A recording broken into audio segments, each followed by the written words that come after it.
Now we are about to discuss the Russian Revolution. Here, our first topic will start with the story of Lenin.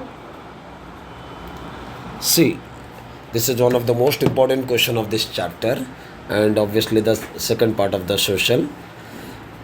Once upon a time, Russia was ruled by Tsar Nicholas. Right. So, during the period of Tsar Nicholas, Russians were not so happy. Right.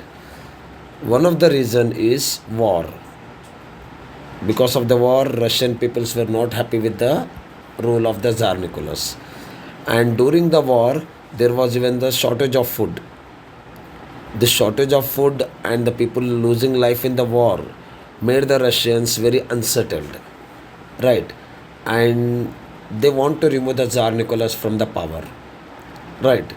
Now, this Tsar Nicholas used to run this Russian Empire. Obviously, the Russian Empire is very vast one, right? Because of his size in terms of geographical land.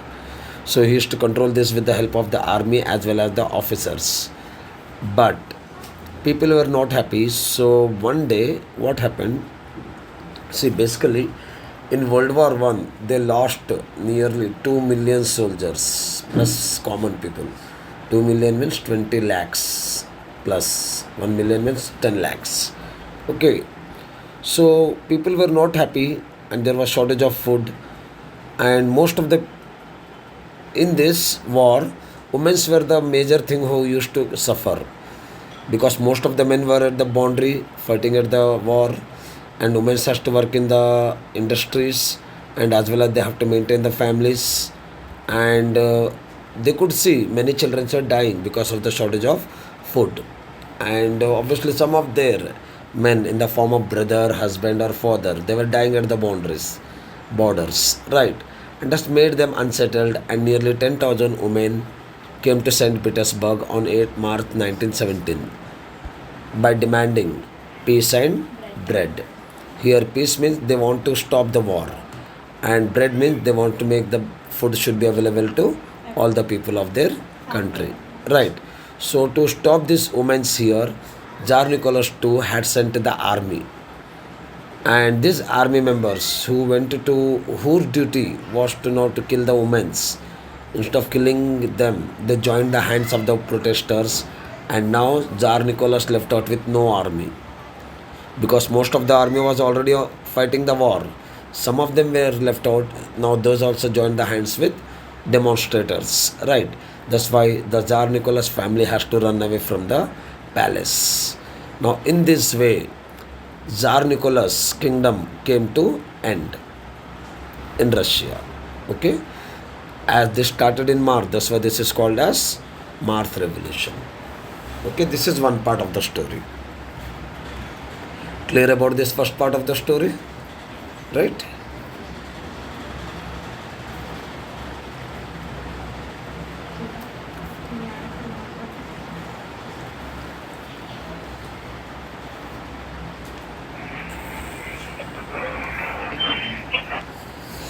Now, so after this end of Tsar Nicholas, what happened?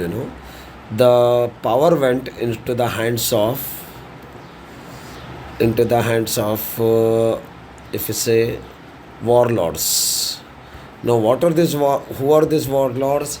These warlords are the local, regional, powerful army officers. Right?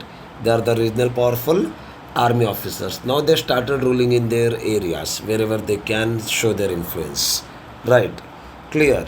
So, because of this, warlords, the war didn't stop. Right, most of the warlords are the army officers. So obviously they don't want to stop the wars. That's why war continued still. Now, people did the revolution once again in the month of October. And in that revolution, one leader became famous, whose name was Vladimir Lenin. And his party became famous. His party name was Bolshevik. Okay? Right. And okay, here one thing you have to understand. Bolshevik, this clear? One thing you have to understand. See, war didn't stop. Now they began to organize themselves into the councils which are called as Soviets. See, many officers of army and many rich people, they came together and they made the teams. Those teams are called as Soviets, right? So under the Soviets and the army warlords, war continued. But now, after Bolshevik became famous, this war were stopped, and that's why Bolshevik party became the most famous party of the Russian part. Okay, and the Lenin became their very important leader. Okay, about this.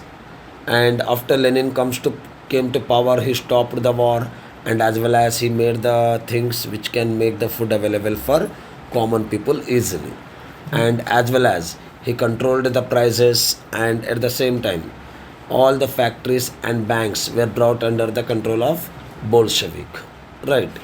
And now here in October and November, one provincial government formed. Provincial government means the actual government, the government which has formed before the formation of actual government, right?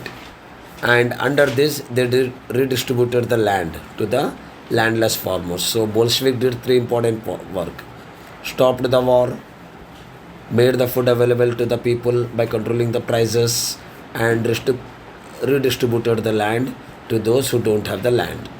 Okay, clear about this? But even after this also, Russia was not settled because they went into the civil war now. Now the civil war was between White Army of the Russian monarchist, means king's family, like Tsar Nicholas, like there so many king's families were there. So their army is called as White Army, and anti-communist soldiers. These anti-communist soldiers are those who got support from Britain, etc. So White Army and anti-communist soldiers, they started the war now, right?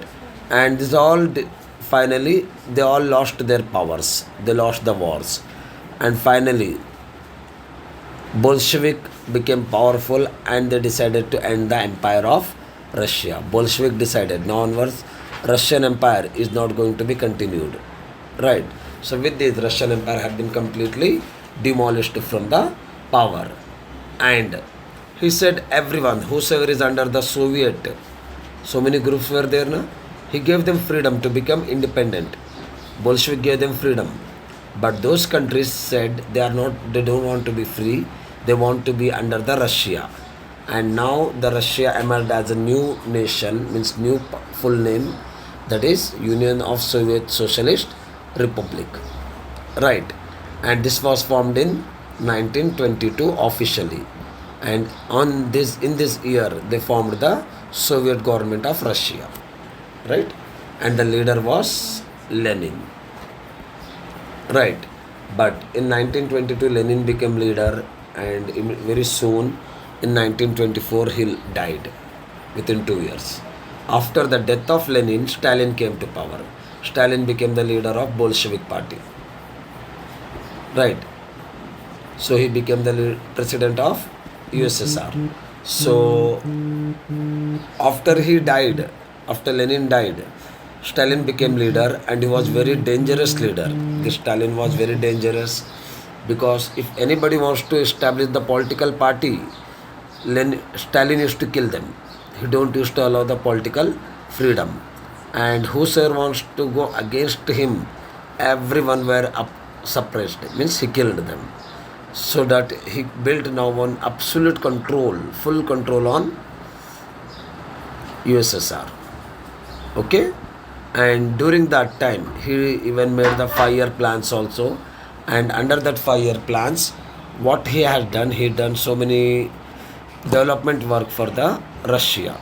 So much of development work has taken place under his leadership. But that was at the cost of opposition. No opposition parties were allowed to survive. Okay? This is what the story of Russia. Okay? And this revolution had good impact on many people in the world. Right, even in India, Nehru kind of leaders were inspired with this, and many other leaders in the different parts of the world got inspiration from this revolution. And there was one book written on this revolution which is called as animal form. This is in reference with USSR.